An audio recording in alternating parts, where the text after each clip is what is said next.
Ya estoy grabando, chicos. Entonces, por el momento, vamos a ver un poco de los conceptos introductorios a la materia, que habla un poco más del tema de los términos que se utilizan eh, dentro del ambiente de los sistemas operativos. Primero concepto que vamos a ver es el concepto de la palabra boot. Boot viene de la palabra bootstrapping, que como tal su significado era de levantarse a sí mismo tirando de las trenzas de las botas, ¿no? Entonces, esto hace referencia a el proceso en el que se levanta el equipo, ¿no? Eh, y dentro del concepto de levantar, nosotros lo asociamos con el, cuando inicia el procedimiento en el que se enciende la computadora. Cuando empieza a bootear la computadora, por así decirlo, se empiezan a ejecutar las rutinas POST. Lo primero que se ejecuta son estas rutinas de acá. ¿Qué significa POST? POST viene de Power On Self Test. Y luego de que se pulsa el botón de encendido o se le da la señal de voltaje a la tarjeta madre, esta va a emitir un pitido que va a confirmar de que recibió esa señal eh, en ¿cómo se dice esto? En, en el sector de Power OK, ¿no? Entonces la CPU carga y ejecuta desde la memoria ROM, que viene a ser el firmware, eh, esta rutina que se llama POST, ¿no?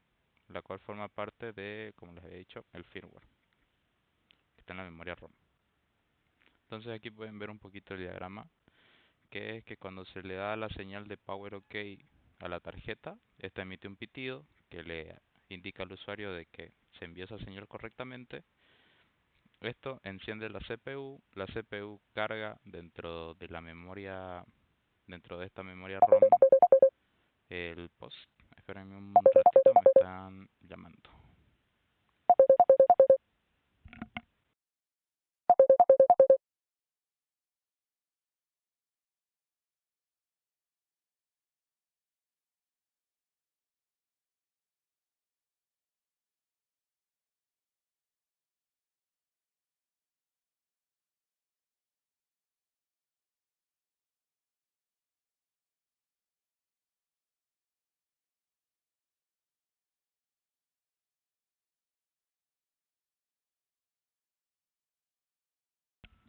Ya, van a disculpar, ya volví. Entonces estábamos dentro de que la CPU ejecuta o carga este espacio que existe en la memoria ROM, que está reservado para la memoria POST, y luego también tiene otros espacios reservados dentro de su memoria para otras rutinas, ¿no? Pero en este caso, esta memoria POST la carga dentro de la RAM, y cuando está cargada dentro de la RAM, la CPU la ejecuta. Ahora, ¿qué hace esta rutina POST? Me dice Power On Self Test. Entonces lo que yo puedo entender por el acrónimo es un poquito de que se empiezan a testear eh, los distintos componentes de la computadora. De un momento vamos a ver qué tiene que ver esto con un sistema operativo. Lo primero que hace es que testea la presencia de una tarjeta de video y comprueba si la memoria dedicada de la misma está funcional, ¿no? Durante este proceso se puede observar eh, esta pantalla que ustedes ven siempre cuando están booteando la computadora. Pues no es más que, más allá del tema de que sale el sponsor y lo demás, la marca de la computadora, es un test. Es como una pantalla de bienvenida que sirve como test, ¿no? Pueden ver un ejemplo ahí de eh, American no sé qué, de Dell y de HP, ¿no? Luego de que se comprueba la memoria de video, chequea si los módulos de la RAM tienen algún byte o algún módulo que presenten algún tipo de error. Si presenta algún tipo de error tanto en un pin, en algún byte, o si uno de los módulos está defectuoso, no es que lo omite, sino que eh, indica que todo el módulo RAM está defectuoso y les va a salir el error en la tarjeta madre, ¿no? Que Hablando de eso, pues hay algunas tarjetas madres que sí tienen LEDs donde les indican qué tipos de errores existen cuando se ejecuta la, la rutina POST y hay otras que no. Eh, Luego, cuando pasa de testear la RAM, esta PROS va a comprobar si existe o no un teclado y le envía un byte de saludo o un byte ACK, ¿no? Que es como una especie de handshake entre dos partes. La primera parte envía un paquete hacia la segunda parte. Cuando la segunda parte lo recibe, lo envía de vuelta y cuando lo envía de vuelta lo envía con, aparte del contenido original, junto con un byte o una fracción de ese paquete con un ACK que confirma que la comunicación eh, se dio sin problemas, ¿no? Que lo que yo mandé y lo que yo volví a recibir es exactamente lo mismo. Eh, Hay distintos teclados que pueden o no hacer lo mismo que se indica acá. El primero dice que hace parpadear los LEDs del pad numérico. Dependiendo de la marca y dependiendo del enfoque de la marca, del producto que ustedes han adquirido, puede hacer una u otra cosa. Digamos, en un teclado de oficina, lo más seguro es que la señal que tiene para darle al usuario de que el teclado está funcionando es que haga parpadear los LEDs de el pad numérico. Si ustedes tienen un teclado gamer, por así decirlo, eh, puede empezar a hacer un juego de luces, etcétera, etcétera.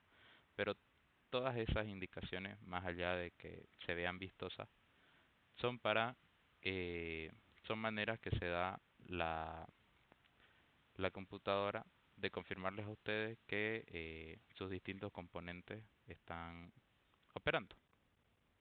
Cuando termina con el teclado, esta POS va a enviar bytes de saludo, o sea, bytes ACK, a todos los dispositivos conectados.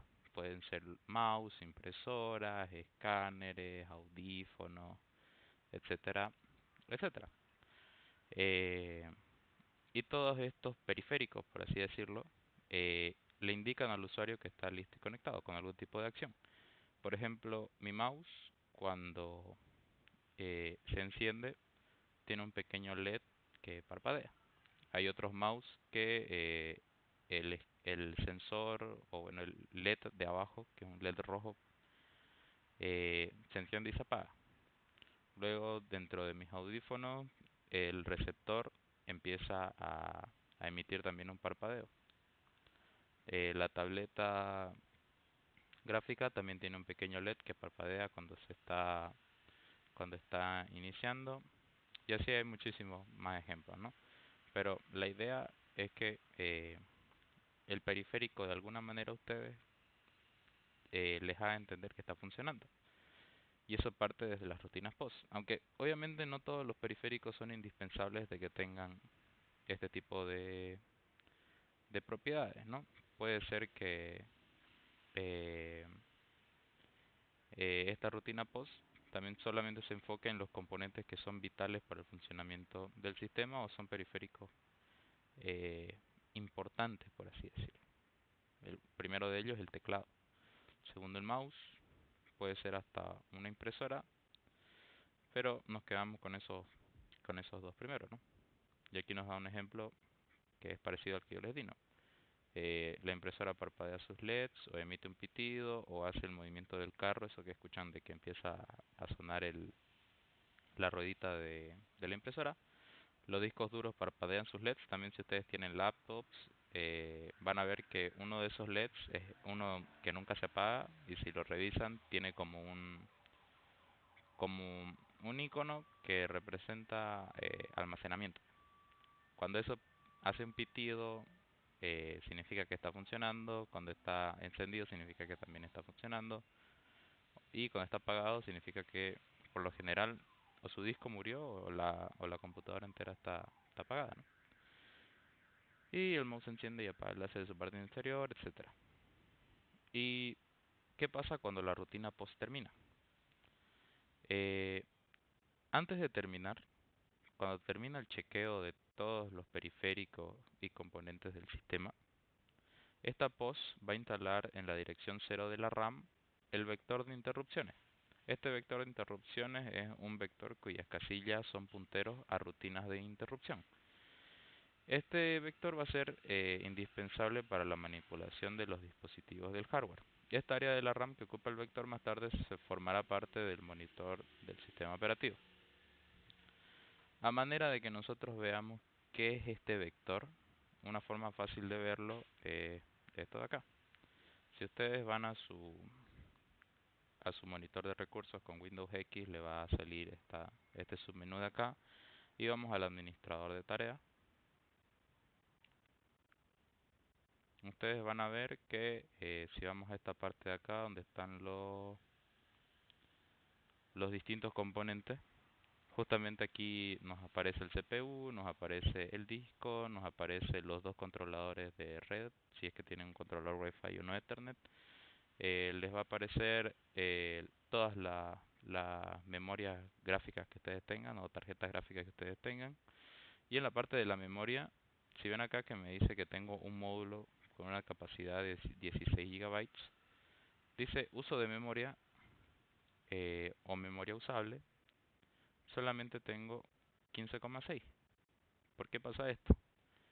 Aquí no le den caso a esto porque esto de acá viene a ser memoria swap. Yo solamente tengo un módulo de 16. Esto pasa porque justamente este vector de direcciones, cuando se instala dentro de la dirección 0 de la RAM, por cada uno de los componentes de hardware que yo tenga, va a apartar memoria para... eh, creo que no están viendo mi pantalla, ¿no? Espérenme un ratito. Ahorita cambio la ventana. Sentar otra ventana. Ventana. Aquí está. Administrador de tareas. O toda la pantalla.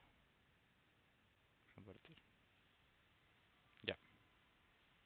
Este es el administrador de memoria, ¿no? Como les había dicho, aparecen los componentes vitales del sistema, que es la CPU, la memoria RAM, el disco, los adaptadores de red y las tarjetas gráficas. Aquí me sale que tengo un módulo de 16 gigabytes, pero solamente puedo utilizar 15.6 gigabytes de todos esos 16. Como les iba explicando, es porque está reservada, o bueno, mejor dicho, está hardcodeado, por así decirlo, cuando termina esta rutina post de inicio, que se aparta esa porción de memoria para cada uno de los componentes que yo tenga dentro de la computadora. Es decir, aparta memoria para que funcione la CPU, porque no es que la CPU funcione porque, porque puede funcionar y listo. Para dar instrucciones, para comunicarse con los demás componentes de la computadora, es necesario que utilice fragmentos de memoria. Esta memoria, aparte de la caché propia que puede poseer la CPU, muchas veces va a depender de la memoria RAM. Y lo mismo los demás componentes. Todos los componentes, todos los electrónicos de la, por así decirlo, era moderna de las computadoras, necesitan, aunque sea una porción de la memoria RAM, para funcionar. Más allá de funcionar eficientemente, lo necesitan para que las personas que programan las librerías y diferentes eh, utilidades del kernel les sea más fácil, ¿no? Porque a medida que han avanzado los lenguajes de programación, ustedes vieron que es mucho más fácil escribir dos líneas en Python, que luego esas dos líneas en Python se decompilan en C, y luego C es una decompilación de ensamblador, y luego ensamblador es una decompilación de instrucciones binarias. Entonces ven cómo se van escalando los lenguajes, más o menos así funciona. En vez de yo decirle directamente con instrucciones binarias al procesador qué tiene que hacer cada que tiene que interactuar con la tarjeta de video, es mucho más fácil eh, tener aislado un fragmento de memoria que pueda leer, si bien son instrucciones más pesadas, menos optimizadas, eh, no implica un impacto muy grande dentro del rendimiento, ¿no? Entonces, sabiendo que ese vector se aparta por cada componente y esa memoria no la voy a poder utilizar, sino que la va a utilizar el sistema para hacer sus distintas operaciones.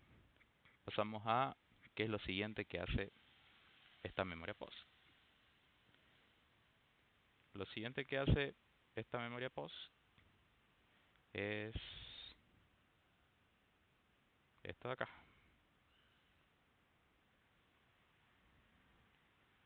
Aquí dice, ¿no? Es indispensable para la manipulación de los dispositivos de hardware. Ya. Luego nos dice que esta rutina POS ya hizo todos los test requeridos y está a punto de finalizar.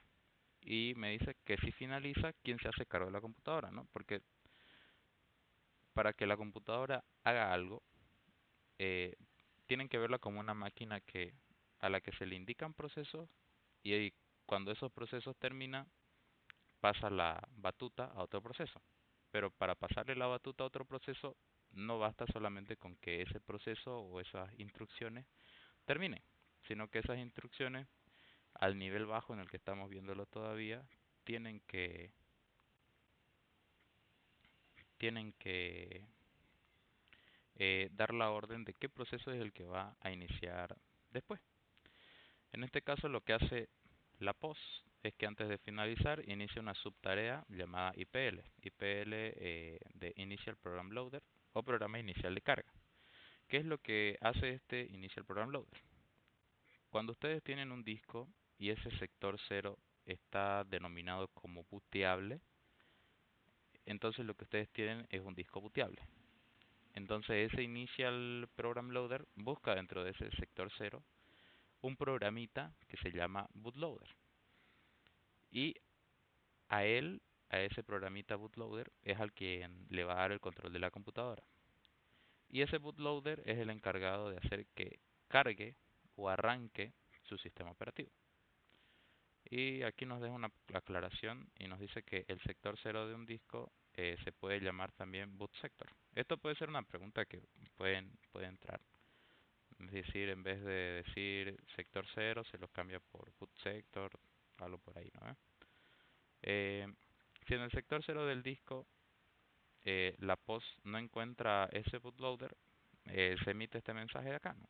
Este mensaje de error. Insert System Disk en Presenter. Que esto, si ustedes alguna vez han intentado darle mantenimiento a una computadora sin disco, esto puede indicar muchas cosas. Lo primero es que no esté en el formato correcto, que el disco haya muerto, que esté activado el Secure Boot dentro de la tarjeta madre y por eso no reconoce otro dispositivo booteable aparte del que tiene que venir de fábrica, etcétera, etcétera, etcétera. Pero quedémonos con que simplemente en el sector 0 no existe el bootloader. Ahora, si sí existe el bootloader en el sector 0, el IPL de la POS encuentra ese bootloader y carga ese programa directamente a la RAM. Y le cede el control y el POS finaliza. Aquí pueden ver un diagrama de cebolla de lo que es un disco. Y busca justo en este sector de aquí, perdón, busca en este sector de aquí, es el sector 0 o boot sector, es si existe este programita del bootloader. Si existe este programa del bootloader, cuando ya está cargado dentro de la RAM, la CPU empieza a cargarlo. Y este bootloader es un programa muy pequeño que puede cargarse en la RAM. Pero este programa, dentro de un tiempo, va a ejecutarse y va a ejecutar desde el disco bootable programas más grandes y luego este programa a su vez carga y ejecuta otros programas más y mientras eso ocurre, lo que nosotros vemos es la típica pantalla de carga, ¿no? Cuando ya pasó el sponsor, digamos, por ejemplo, el de mi computadora es el logo de ASUS. Cuando pasa el loguito ese que era para comprobar la memoria de video, pasa y luego tienen esto, es porque está empezando a cargarse su sistema operativo por medio de los programitas que estaban dentro del bootloader. Y cuando finaliza la carga del sistema operativo, nos va a mostrar la pantalla para loguearnos, ¿no? o si estamos iniciando por primera vez el sistema, nos va a salir el menú de inicio rápido del sistema, ¿no? Para configurar el lenguaje, distribución de teclado, opciones de telemetría, etcétera, etcétera. Cuando uno se identifica, es decir, escribe sus credenciales, ya puede hacer uso del sistema operativo. Ya puede utilizarlo como administrador, como usuario de un dominio, etcétera, etcétera, etcétera, y de eso va a depender los permisos que tenga para ejecutar instrucciones o hacer operaciones dentro del sistema operativo, pero eso pasa para otra cosa. Eh, Cuando observamos que el bootloader empieza su ejecución, lo podemos comunicar con estos dos tipos de expresión, ¿no? Lo primero es decir, el sistema operativo se está cargando o se está iniciando. Podemos utilizar la palabra boot o la palabra start. Y luego también podemos hablar de que el sistema operativo se está levantando. Boot up, start up. Usualmente se utiliza estos dos términos un poquito, no de manera oficial, pero se utiliza esto diferenciando dispositivos de escritorio con dispositivos de tipo servidor. Cuando uno dice se está levantando el servidor, etcétera, es el mismo proceso que cuando se está cargando el sistema operativo de esa computadora, ¿no?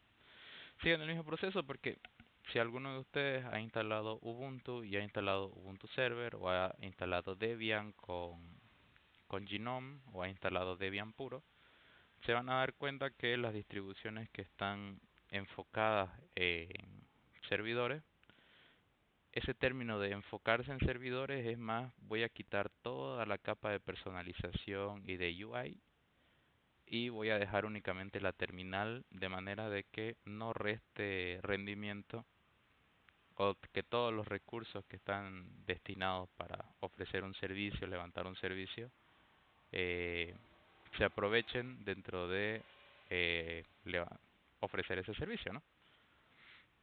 Es decir,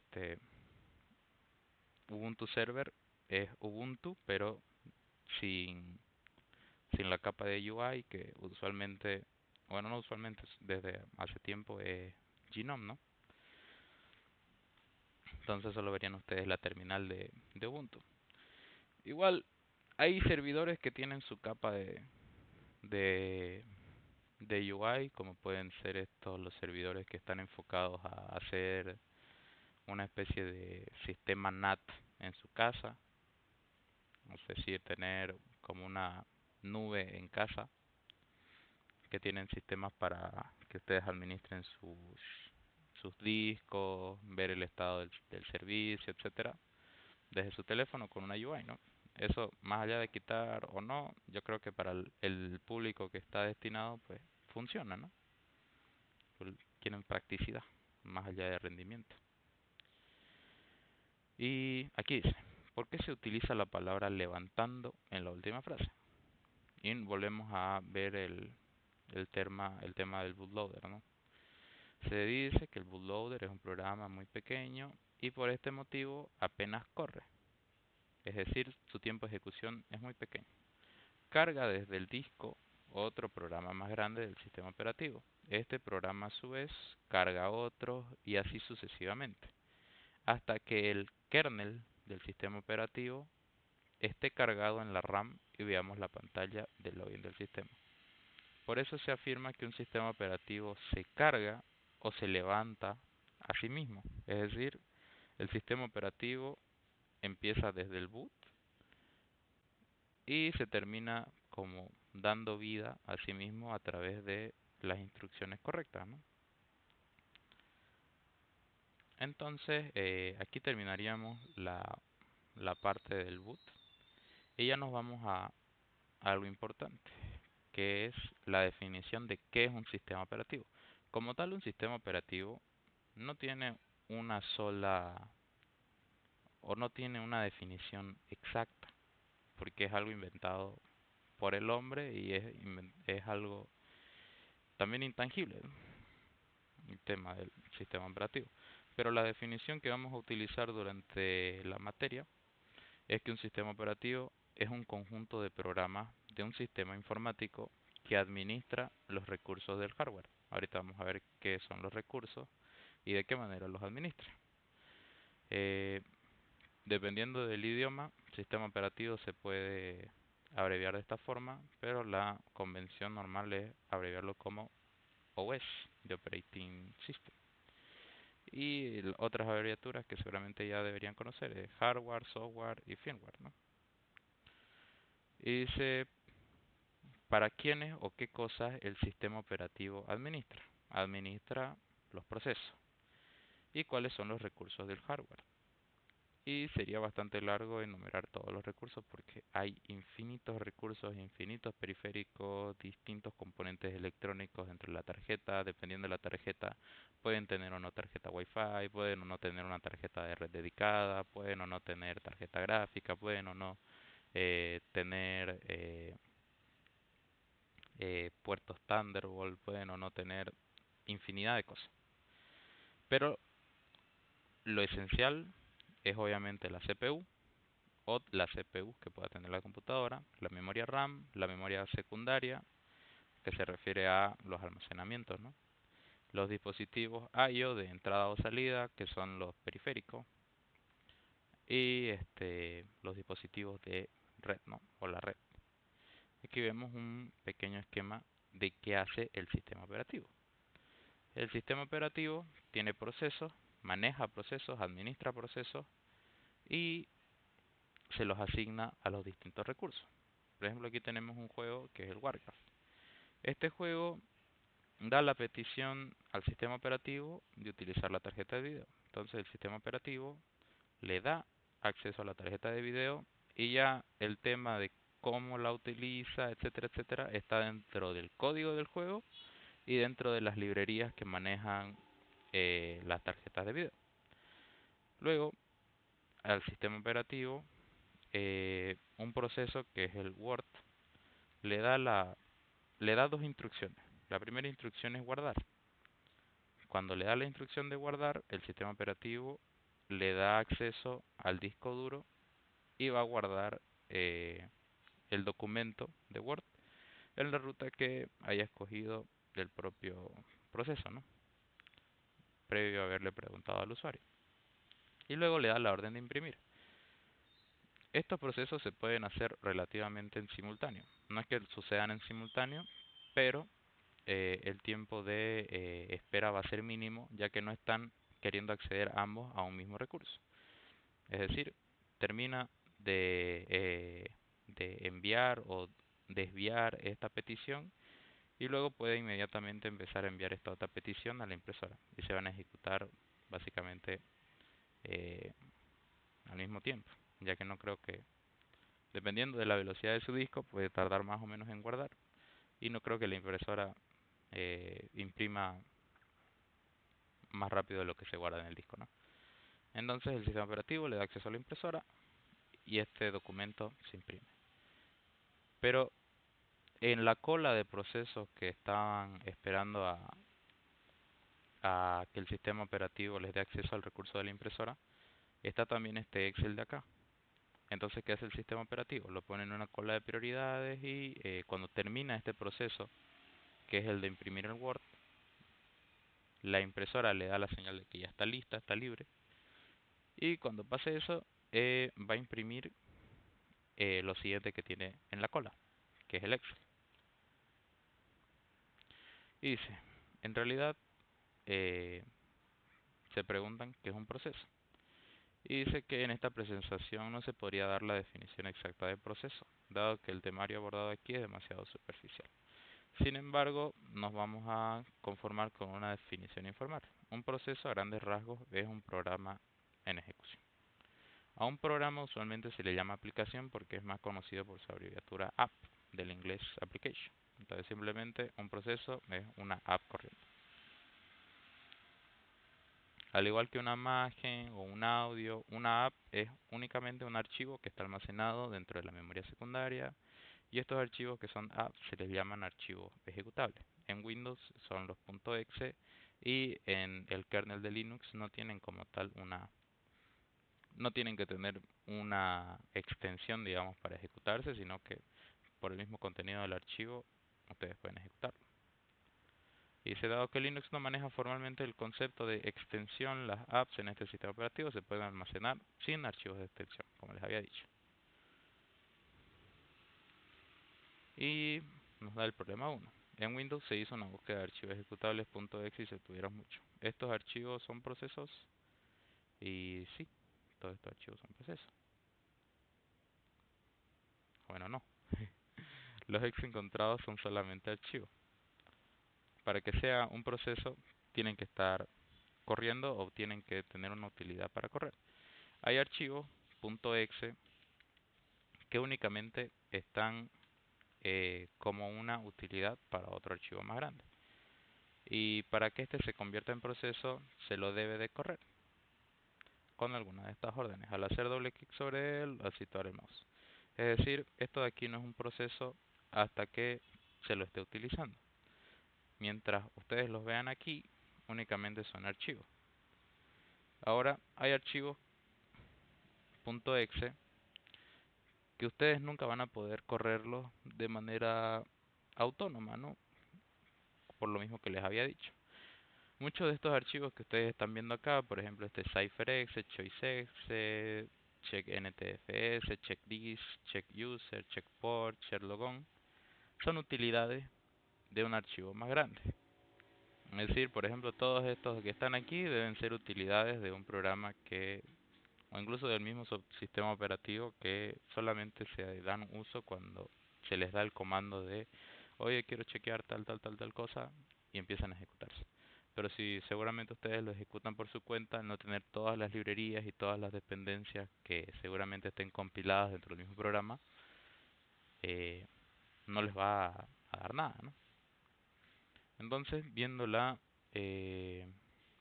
definición del ingeniero, un proceso es recién un proceso cuando un archivo .exe, al menos en Windows, está corriendo, cuando se le da la orden de RAM. Y cuando este está en la RAM, recién se convierte en un proceso, porque cuando está en la RAM, la CPU empieza a ejecutar su código. Aquí vemos un diagrama. Esto es un archivo, cuando yo lo ejecuto, esto se va a cargar en la RAM. Cuando se carga en la RAM, la CPU empieza a ejecutar su código y ahí es donde se convierte en un proceso. Luego tenemos los tipos de sistemas operativos y tenemos sistemas operativos monoprocesos o monotareas, sistemas multiprocesos o multitarea, que los primeros son aquellos que, por lo que podemos entender por su nombre, solo pueden ejecutar un proceso a la vez. Uno de esos fue, obviamente deberían ser sistemas operativos antiguos, ¿no? Como el MS-2, que corría en 1981. Y luego tenemos los multiprocesos o multitarea, que son aquellos que tienen la habilidad de mantener en estado de ejecución a uno o más procesos. Los más conocidos son Windows, Linux y Android, aunque Android como tal es un sistema operativo diferente. Y Linux también es un sistema operativo diferente dependiendo de la distro. Pero tanto Linux como Android lo que tienen es el mismo kernel. O bueno, quizás tengan un kernel distinto, ya que Android opera sobre arquitectura ARM, o sea, arquitectura de System on a Chip, que ahorita les voy a mostrar. Arqui X86 y ARM.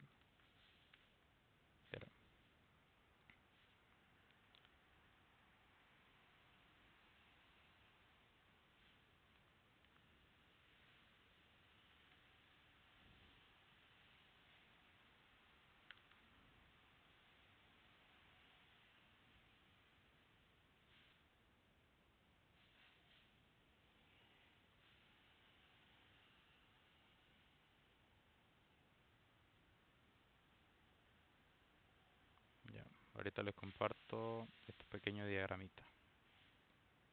Solo para hacer un paréntesis y dar el ejemplo. Esto acá.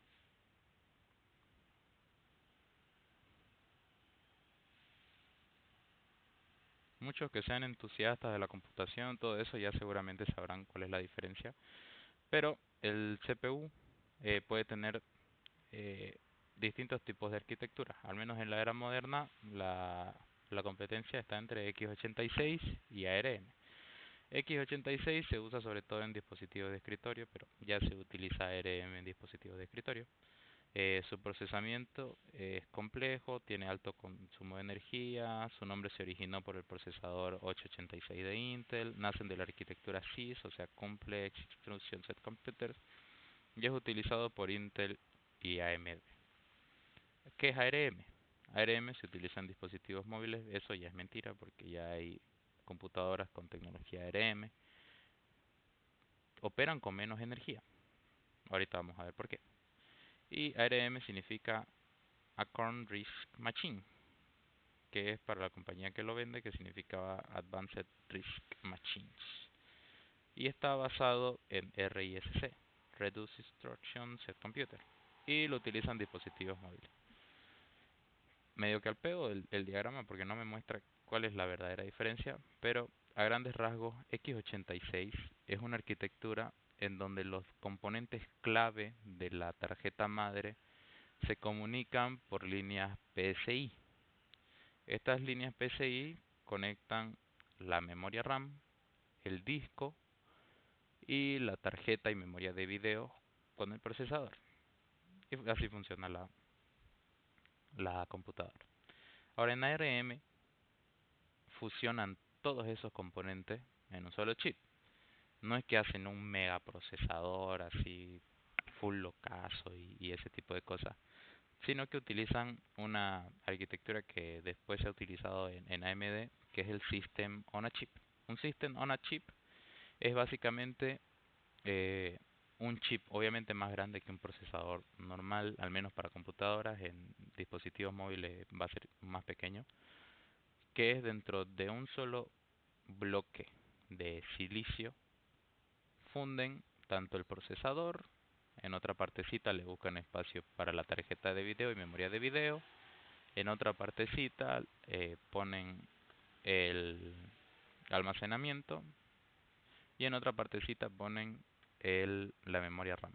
Y todo eso forma un solo chip, como pueden ver acá, con distintos módulos. ¿Qué permite esto? Al menos en dispositivos móviles, esto es óptimamente mejor en términos de optimización porque consume menos energía al no estar usando frecuentemente las líneas PCI, que son las que más consumen de su computadora. Están todos conectados entre sí mismos y reciben instrucciones entre sí mismos por su tipo de arquitectura. Ahora, donde les decía el tema de que se usan en dispositivos móviles, eso ya cambió. Eso cambió desde que empezó el tema este de hacer tablets que son computadoras. Ahí empezó todo. El primero fue el iPad. Y uno decía, si puedo tener esto y si le añado un teclado ya se vuelve una laptop y es súper ligera y le dura la batería un montón.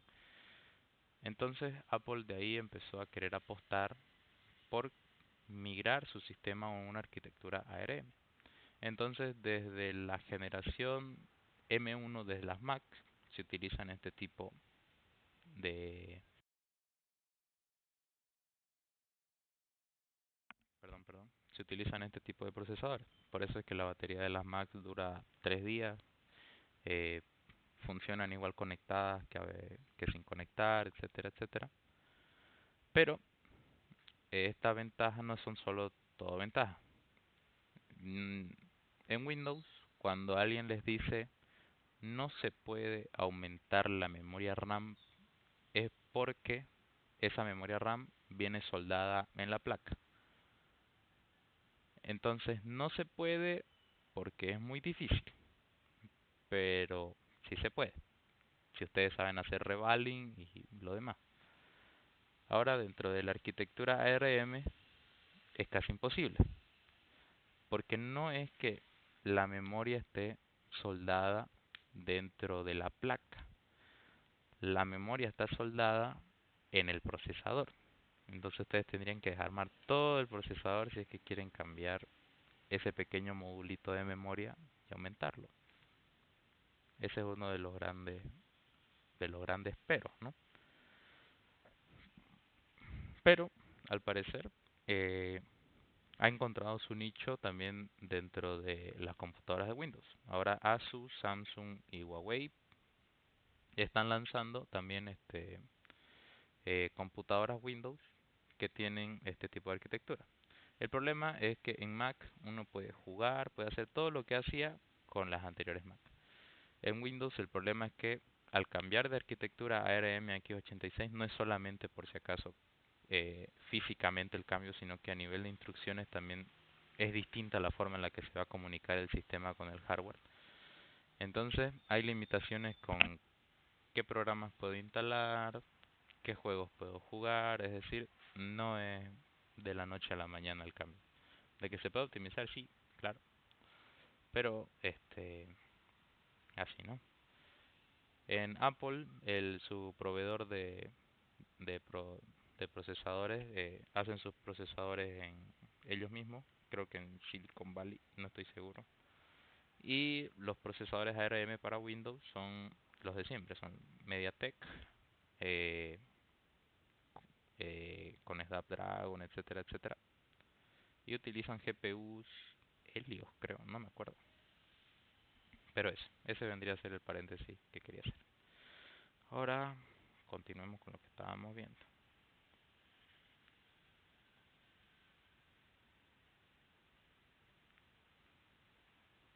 Es esto acá.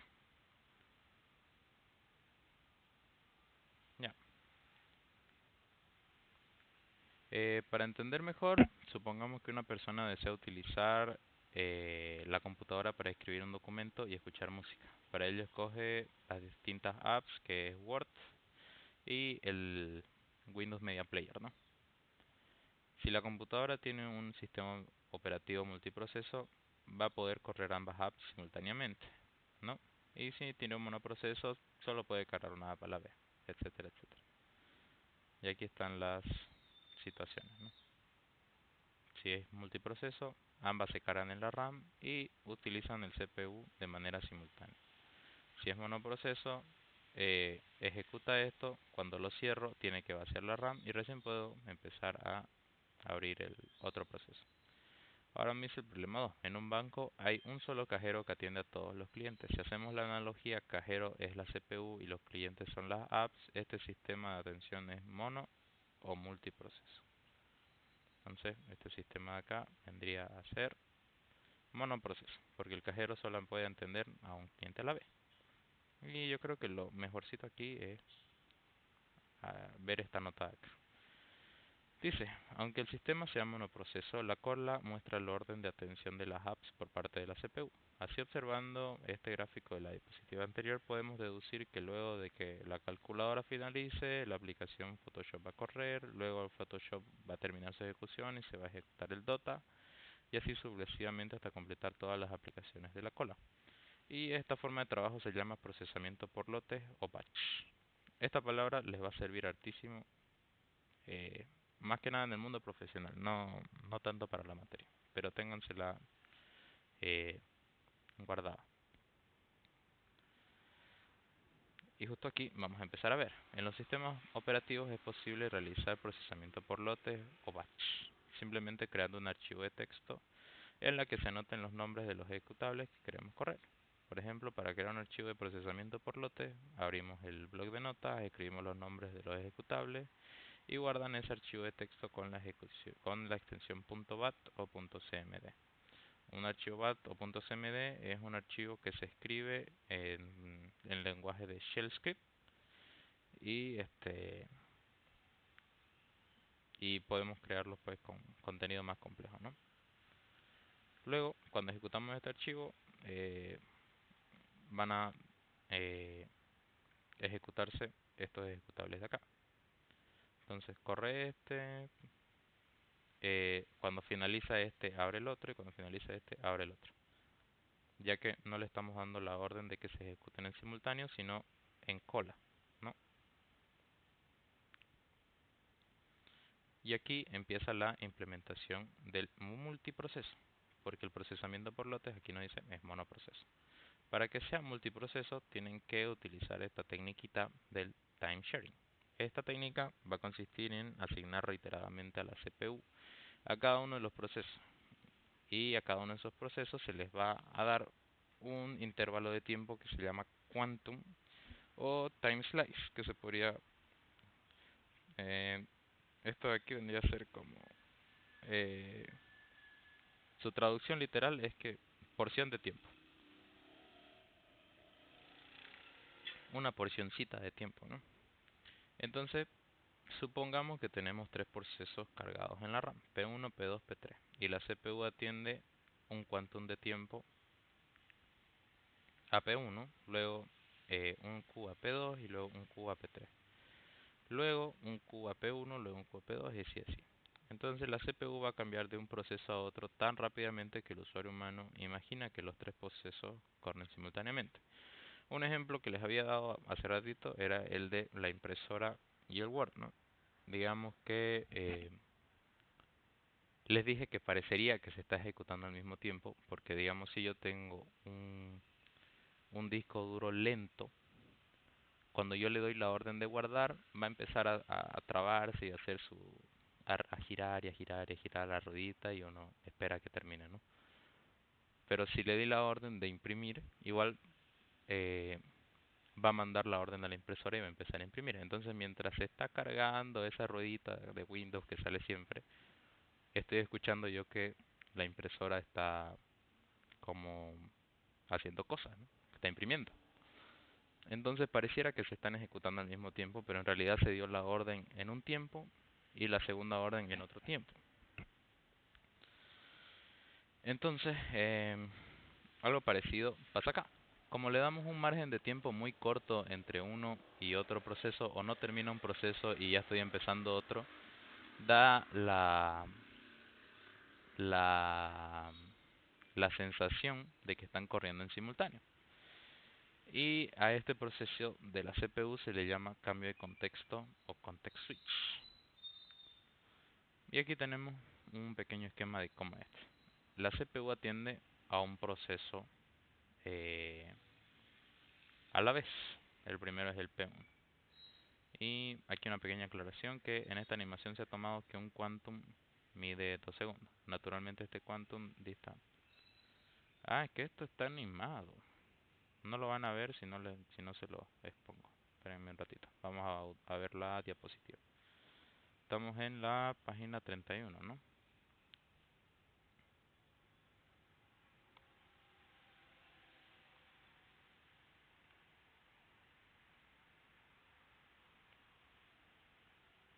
Ya, ahorita se lo comparto, chicos.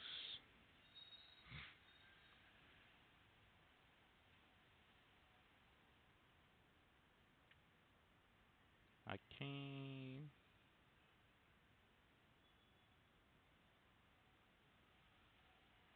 Es que yo se los comparto en PDF porque es un poquito más fácil de manejar. Pero ya,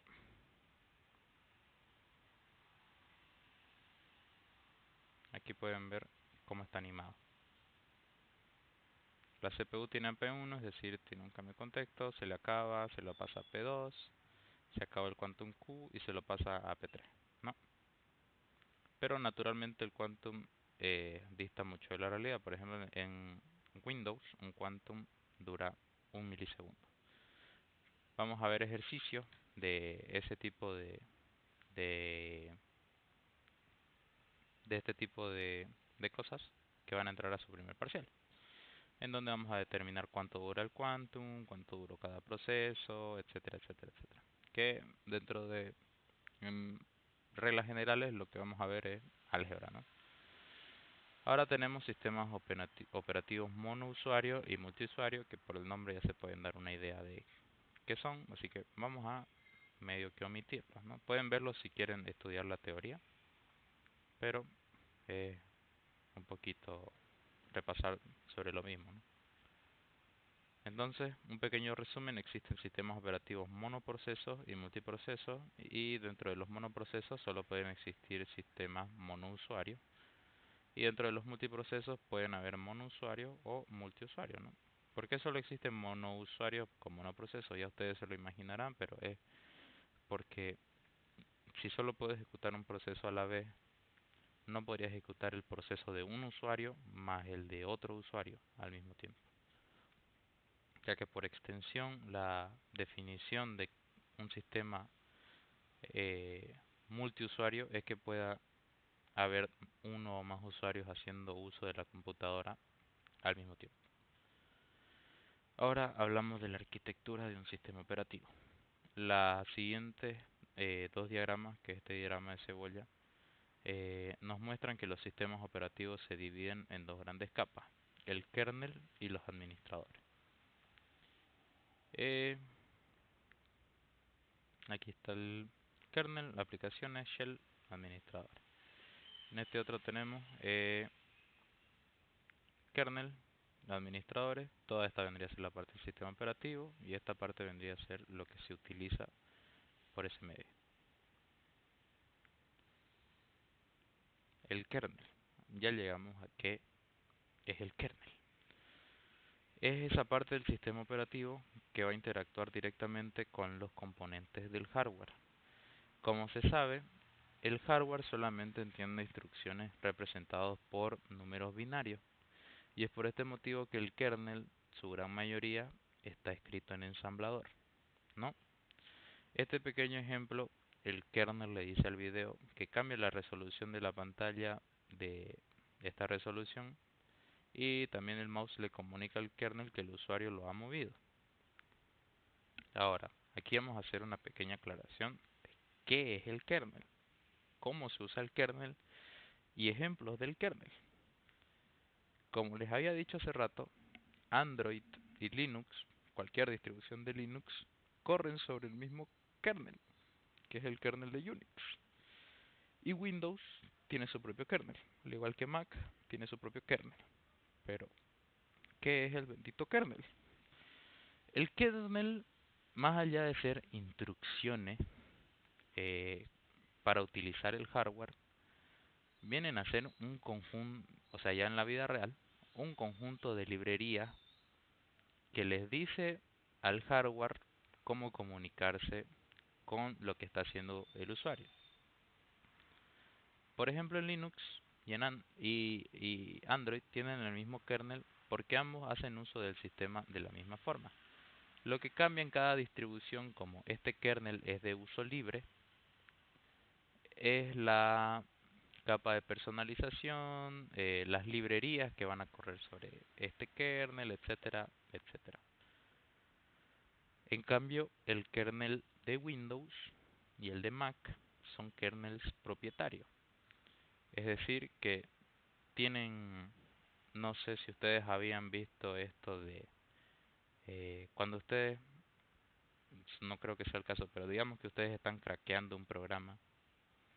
Ustedes cuando entran y quieren inyectar su, entre comillas, medicina, entran al directorio donde está el programa y ven varios archivos con una extensión rara, que es la extensión DLL. Todas esas .dll son librerías que interactúan directamente con el kernel de Windows para hacer uso de los recursos del sistema. El problema de DLL es que tanto el lenguaje como las librerías que utiliza son privadas. No puedo yo decompilarla así como cual y hacer ingeniería inversa y etcétera, etcétera. Es privada. En cambio, todo el kernel de Linux y las librerías que utiliza Linux para interactuar con el sistema son públicas.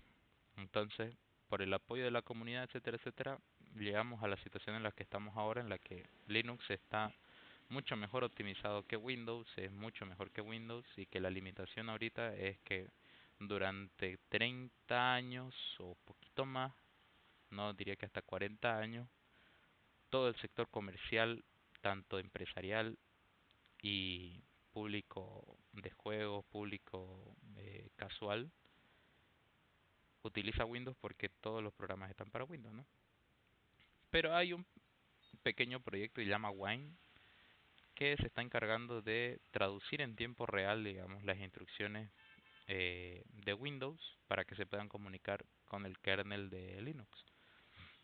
Entonces, dentro de muy poco, al menos es lo que yo pienso, muchas personas se van a cambiar a Linux. El tema ahorita es que Linux solamente, o sea, ya está pasando porque antes se utilizaba Microsoft Server, Windows Server, en tiempos antiguos, pero por este tema de que cuando yo tengo un servidor quiero sacarle el máximo desempeño, eh, la- eh, las empresas pasaron a utilizar distribuciones Linux como distribuciones de servidor, ¿no? Están mucho mejor optimizadas, ofrecen soporte, etcétera, son estables, etcétera, etcétera. Ahora, en resumen, el kernel viene a ser el conjunto de instrucciones y de librería que interactúan entre el hardware y lo que estoy haciendo yo en la computadora, ¿no? Y esto está escrito en lenguaje de máquina. ¿Por qué? Porque el hardware solamente entiende lenguaje de máquina, ¿no? Entonces, claramente el kernel es un módulo del sistema operativo más difícil y tedioso de implementar, obviamente. Para cada uno de los componentes del hardware se debe escribir código binario que recibe y envíe datos desde el hardware o hacia el hardware. Pero para facilitar su manipulación, el kernel se presenta a los administradores, que esta ya es la parte de abstracción, digamos, del hardware, o como una serie de abstracciones de cada uno de los componentes del hardware, es decir, como un tipo abstracto de datos que se manipula por procedimientos y funciones. Es decir, esta parte del administrador vienen a ser las librerías. Ese DLL entra aquí, que son las librerías que me ayudan a interactuar con el hardware abstrayendo ese tanto las acciones que yo hago manipulándolo como lo que él entiende era assembler, ¿no? Y estos procedimientos y funciones se componen que componen el kernel usualmente están escritos en lenguaje C, las librerías. Aquí tenemos class kernel, tenemos operaciones de pantalla y dice void set mode, byte modo, y para cambiar la resolución de pantalla hace un mop de la altura, luego hace de la anchura, height y length, aquí. También aquí tenemos para obtener el número que indica la resolución de la pantalla y tenemos para las operaciones con el mouse, ¿no? Dice, realmente el kernel no es una clase. Aquí con fines didácticos lo muestran así, ¿no? Eh, Kernel y drivers.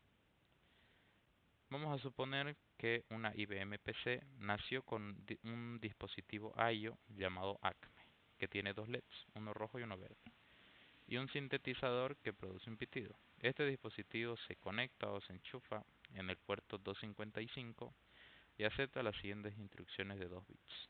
Para el apagado total hace un pitido, para un 1 en el primer bit parpadea el LED rojo, para un 1 en el segundo bit parpadea el LED verde y cuando ambos están encendidos ambos LEDs parpadean al mismo tiempo. Esto seguramente esté animado y podríamos ver pero yo creo que se entiende sin ver la animación, ¿no? Y una vez más el kernel proveerá procedimientos para manipular al dispositivo ACME. El primero que tiene es el que emite el pitido, tenemos el procedimiento red blink, que es para que parpadee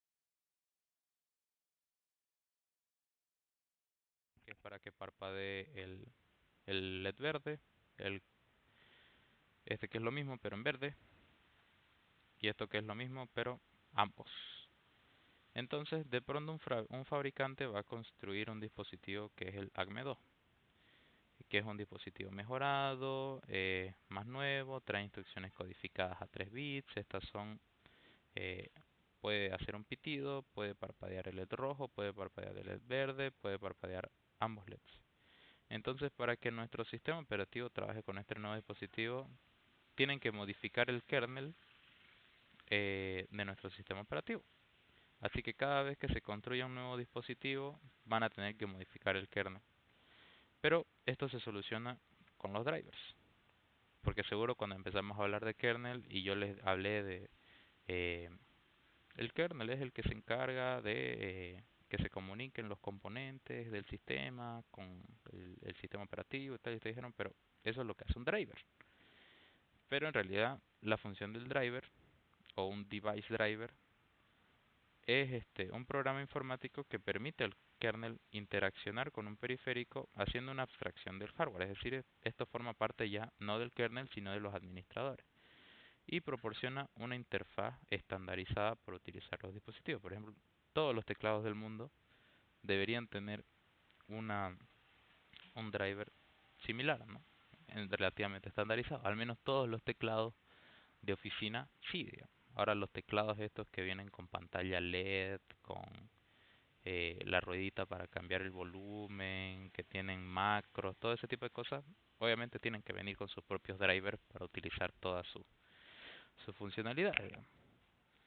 Entonces, para poder entender mejor y diferenciar esto, supongan que el kernel hace uso de los drivers para acceder a los dispositivos. Entonces nuestro kernel no se comunica directamente con el hardware ACME, sino que con el driver de ACME. Este kernel se abstrae porque imagina que el driver es un dispositivo ACME. Entonces si vemos ahora el código, vamos a notar que las operaciones no envían un send directamente de datos al puerto 255, sino que hacen uso del método send del driver. Es decir, de la clase driver uso el método send, ¿no? Y les envío el 00. Entonces, yo puedo mantenerme con este mismo esquema de kernel sin tener que modificarlo para cada distinto dispositivo. Ahora, el kernel y los drivers. En la gráfica se muestra el kernel enviando send al driver con cada uno de los códigos, 1, 2, 0, 1, 2, 3. Y vemos que este driver traduce esos valores a código que entiende el hardware ACME 2 y los reemplaza.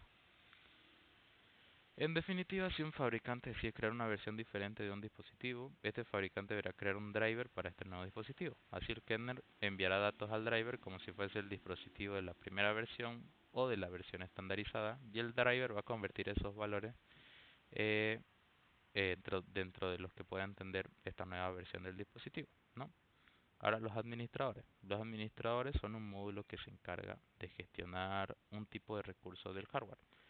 Idealmente se proponen estos 5: los administradores de procesos, administradores de memoria, administradores de información, administradores de dispositivos de entrada y salida y los administradores de red. Los del procesador se encargan de asignar a la CPU los procesos. Esto va a entrar a su examen, administrador de procesos. El administrador de memoria va a gestionar la memoria RAM. El administrador de información es el encargado de administrar los datos del disco duro. Lo del dispositivo I/O va a permitir que las apps trabajen con los periféricos y precisamente este administrador es el que utiliza las operaciones kernel que interactúan con los drivers. Entonces los drivers entran dentro de los administradores de dispositivos I/O y los administradores de red gestionan todo lo concerniente a los datos que transitan por la red. Al igual que el kernel, un administrador del sistema operativo se presenta como un conjunto de procedimientos o funciones que se pueden utilizar por las apps. Por ejemplo, tenemos esta clase de Device Admin, que es un administrador de dispositivos. Pero esto está únicamente a manera de que se entienda el ejemplo, porque el administrador no es una clase. Tenemos este proceso que es Set Screen Resolution, ¿no? Que es para cambiar la resolución de la pantalla. Dice, si getModeKernel es igual a, es distinto de el modo que recibe dentro de sus parámetros, entonces este kernel se va a setear con el modo. El siguiente es el que obtiene el número que indica la resolución de la pantalla. Entonces este get, en vez de ser un set, va a ser un get y va a retornar de la clase kernel el getMode, ¿no? Esta función de acá, que me dice cuál es la resolución que tiene actualmente mi pantalla. Aunque este ejemplo es pequeño, es solamente para que se aprecie cómo el administrador se implementan operaciones comunicándose con el kernel, ¿no? Ahora tenemos otro problema. En general, un usuario de Windows corre administradores para gestionar algún periférico o elemento del sistema. Por ejemplo, el administrador de tareas, administrador de impresión, etcétera. ¿Dónde se van a localizar estos administradores? La respuesta es que en realidad son aplicaciones y no administradores en el contexto de un sistema operativo. Estas aplicaciones le suelen llamar manager, que al español se traducen como administrador. Por ejemplo, el administrador de tareas es una aplicación cuyo ejecutable se llama Task Manager.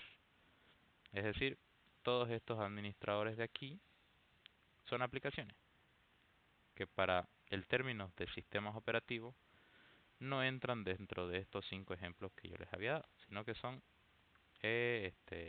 aplicaciones, ¿no? Aquí tenemos un asterisco que dice que siempre se debe recordar que los administradores de un sistema operativo no tienen ventana y por lo tanto el usuario humano no puede verlo.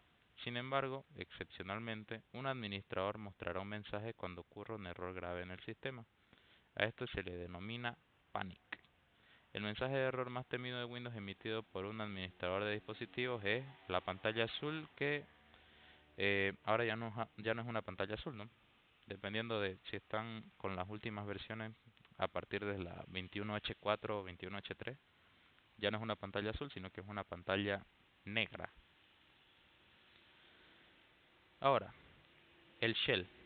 En Wikipedia esto se denomina como un intérprete de órdenes o intérprete de comandos. Es una aplicación que provee una interfaz de usuario para acceder a los servicios de un sistema operativo. Dependiendo del sistema que se emplee, puede ser una shell CLI o una shell GUI.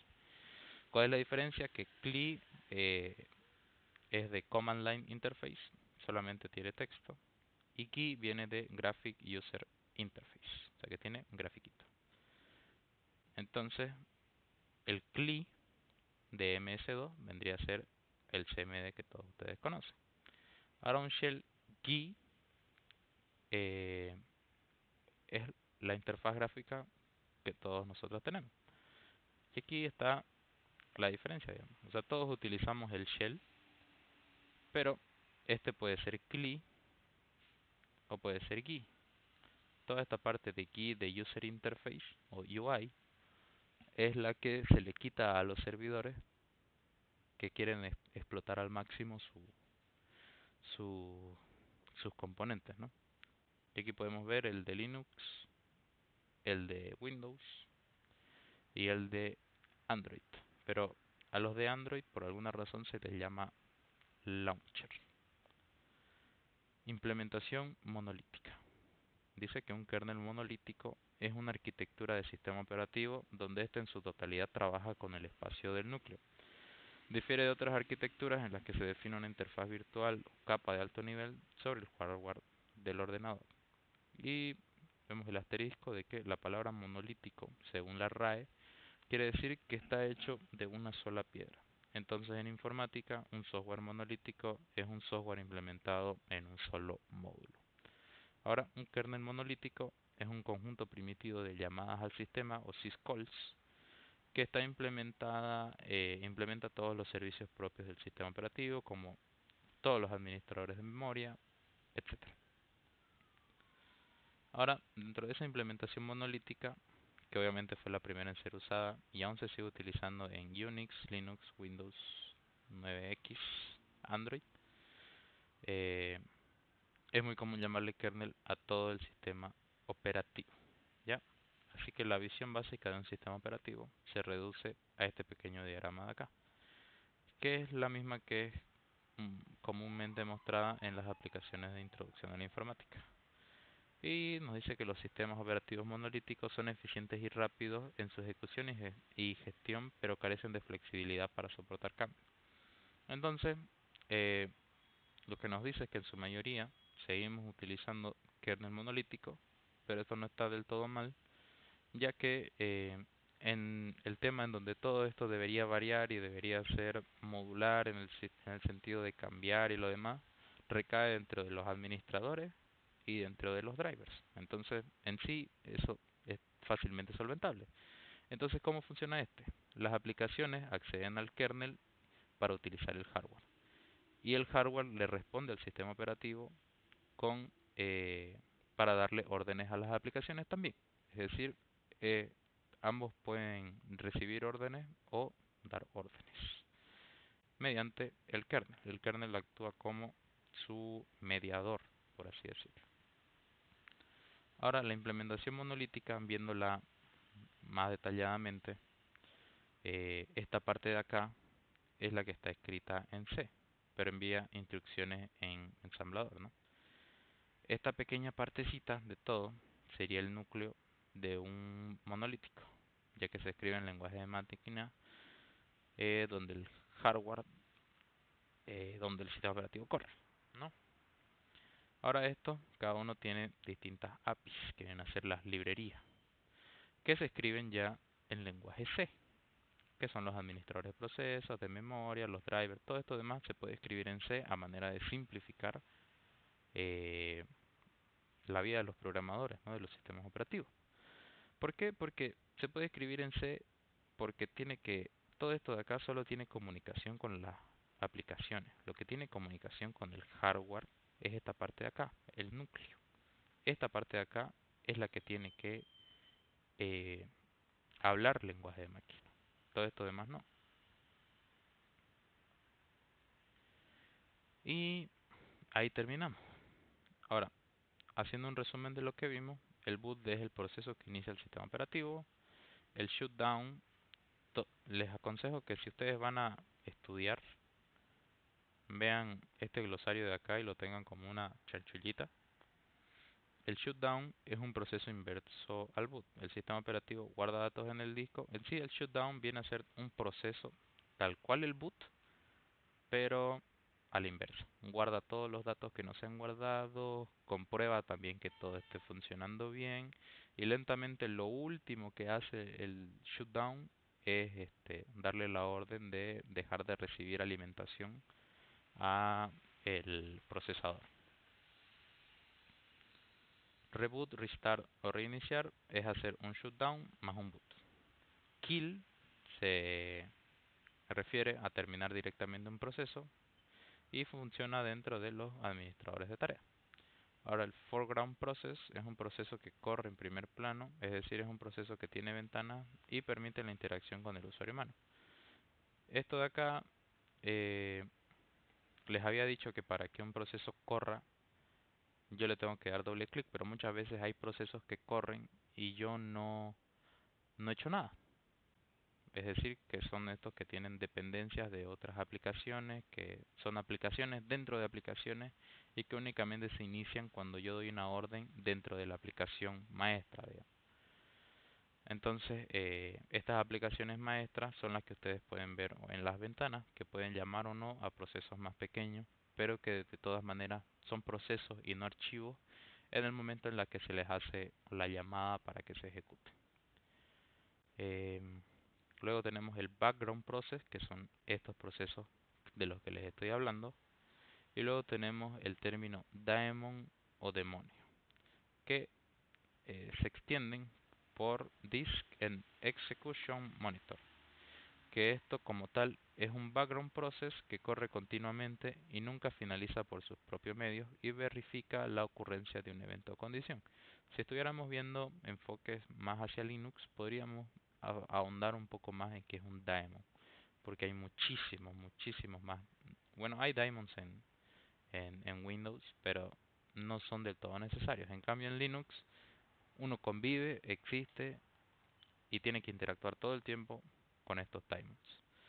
Un ejemplo en Windows es el Shell Hardware Detection, que tiene estos procesos de acá.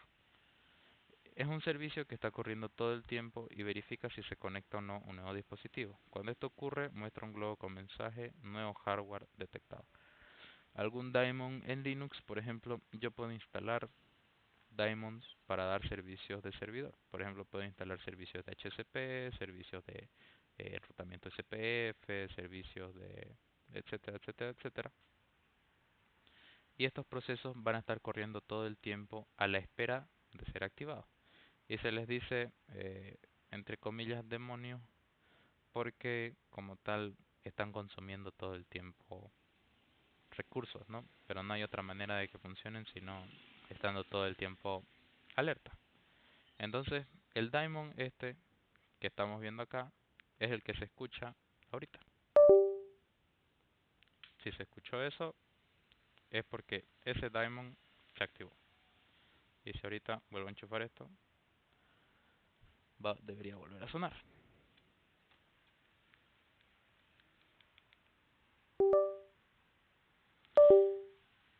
Y volvió a sonar. Entonces, esos serían los diamonds. Aquí acabamos esta primera unidad.